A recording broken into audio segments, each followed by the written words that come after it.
peace and blessings be upon him.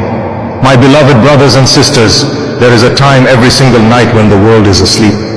The streets are silent, the lights are dim, even your phone stops buzzing.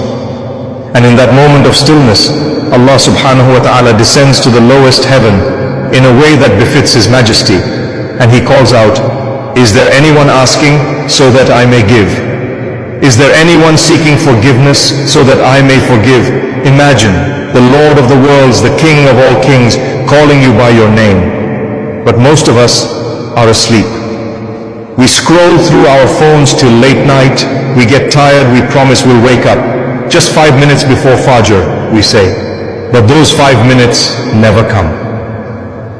Tahajjud, my brothers and sisters, is not just a prayer. It's a meeting with the one who never rejects you. It's when the world turns its back on you, and yet Allah subhanahu wa ta'ala is waiting just for you. Let me tell you something beautiful. Even the prophets, may Allah be pleased with them all, turn to Allah subhanahu wa ta'ala at night. Our beloved Prophet Muhammad, peace and blessings be upon him, would stand in prayer for so long that his blessed feet would swell. When Aisha, may Allah be pleased with her, asked, "Why, O Messenger of Allah, when Allah has already forgiven all your sins?" He replied softly, "Should I not be a thankful servant?" Subhanallah. Even though he had nothing to be forgiven for, he would still cry to his Rabb at night. So what about us? We who have so many sins, so many mistakes, we who cry to people, post our pain online, but forget the one who can actually fix our hearts. Some people ask, do I need to sleep before Tahajjud? The answer is yes, ideally, but if you couldn't sleep, still stand up and pray before Fajr, because Tahajjud is about connection, not just timing. The scholars say Tahajjud begins after Isha and continues until the time of Fajr. And the best time, the time when Allah subhanahu wa ta'ala's mercy pours like rain, is the last third of the night. So how do you know when that is? Simply divide the night into 3 parts. Let's say Maghrib is at 7 p.m. and Fajr is at 5 a.m. That's 10 hours. The last third is from about 2:30 a.m. to 5 o'clock a.m. That's the most special, powerful time.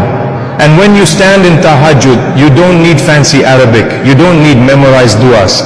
Just speak to Allah subhanahu wa ta'ala from your heart. Say, Ya Allah, I'm weak. Ya Allah, I've sinned. Ya Allah, I'm trying. And He listens. He listens to your trembling voice, your tears, your silence. Even if you can't pray long, 2 rakats are enough. 2 sincere rakats, prayed with tears and humility, can change your entire life. Because Tahajjud is not about how much you pray, it's about how real your connection is. And remember, we try our best to read all your beautiful comments, but sometimes there are too many. So we request our brothers and sisters, those who have knowledge, please reply to others who ask how to pray Tahajjud, what to recite, what to say if we don't know Arabic. Help them, teach them. Because maybe your one reply becomes the reason someone starts praying Tahajjud. And maybe on the day of judgment, that soul will take your hand and say, because of you, I found my way to Allah subhanahu wa ta'ala at night. Tahajjud is not just a prayer. It's a moment of love, a private whisper, a tear that Allah subhanahu wa ta'ala treasures more than gold. So tonight, when the world sleeps, wake up, raise your hands, and just say, Ya Allah, I'm here. My beloved brothers and sisters, when you stand for Tahajjud, it doesn't matter if your voice shakes, if your Arabic isn't perfect, or if you can only whisper. Because Allah subhanahu wa ta'ala understands every language, even the language of your tears. Some people ask, what should I recite in Tahajjud? The answer is simple, recite what you know. If it's only Surah Al-Ikhlas, recite that with love. If it's Surah Al-Fatiha and a few short surahs, recite them slowly. Tahajjud is not about the length of your recitation. It's about the depth of your sincerity. The Prophet Muhammad, peace and blessings be upon him, once said that the closest a servant is to his Lord is during the last part of the night. So in that moment, let your heart speak. If you don't know Arabic du'as, that's okay. After your prayer, raise your hands, close your eyes, and talk to Allah subhanahu wa ta'ala as you would talk to your most loving friend. Say, Ya Allah, I'm struggling. Ya Allah, I have no one who truly understands me. Ya Allah, forgive me for my past. Ya Allah, guide me, heal me, bless my parents, my children, my rizq, my health, my heart. The Prophet Muhammad, peace and blessings be upon him, taught us that Allah subhanahu wa ta'ala never turns away the hands raised to him. Not one dua is wasted. Even if you don't see the answer right away, know that Allah subhanahu wa ta'ala is saving it for the perfect time, or something even better. And if you want a beautiful dua to say, remember this one from the Quran.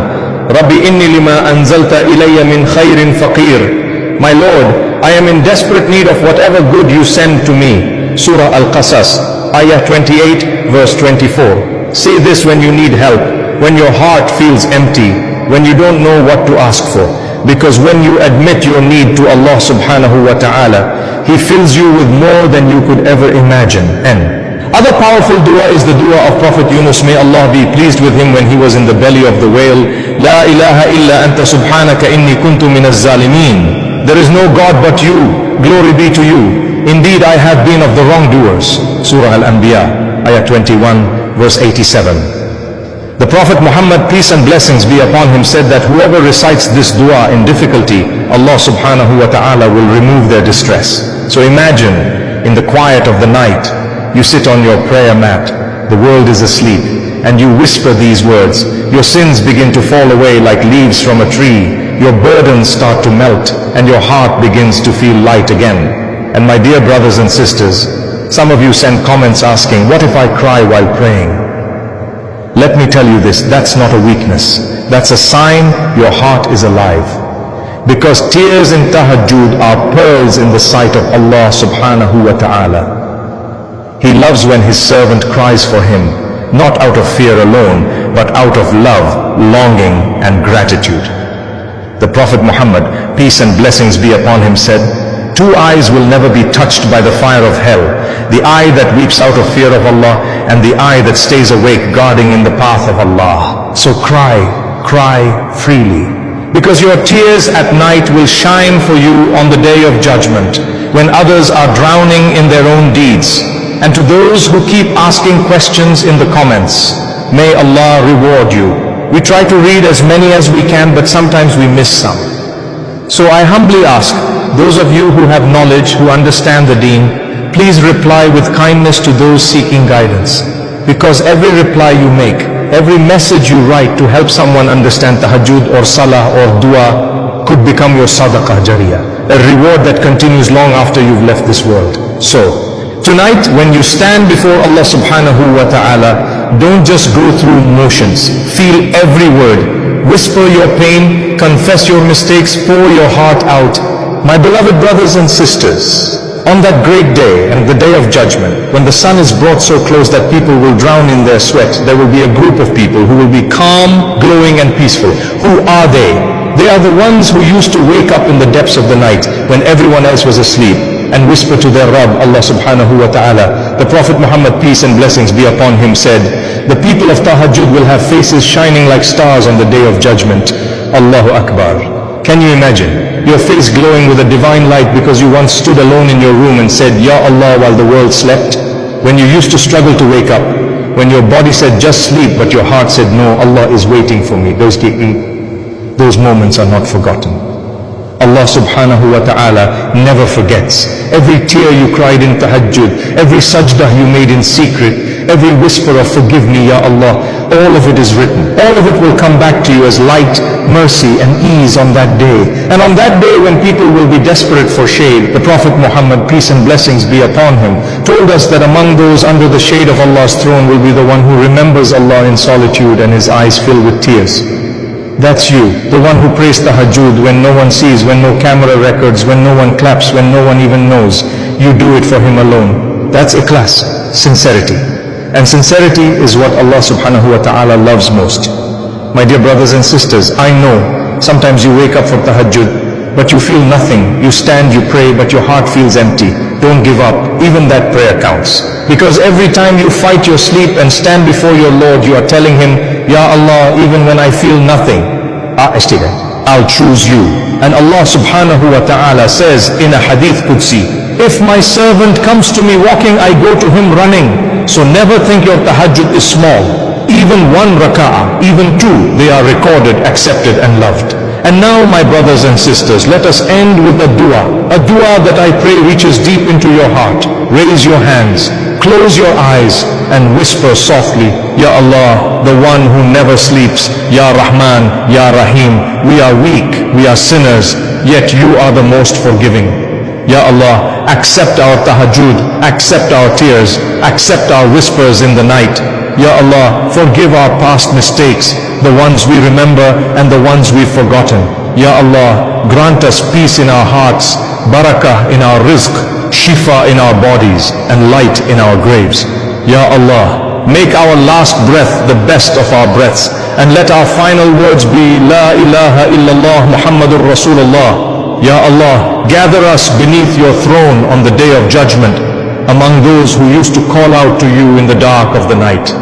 And Ya Allah, allow us to meet you smiling as you say to us, this is the one who used to speak to me when others slept. Today I speak to him with my mercy. Ameen, Ameen, Ya Rabbal A'lameen. If this message touched your heart, then tonight, don't just plan to pray tahajjud. Pray it. Even if it's just 2 rak'at, even if you just say Ya Allah and cry. Because that moment between you and your Rabb could change your entire life and your eternity.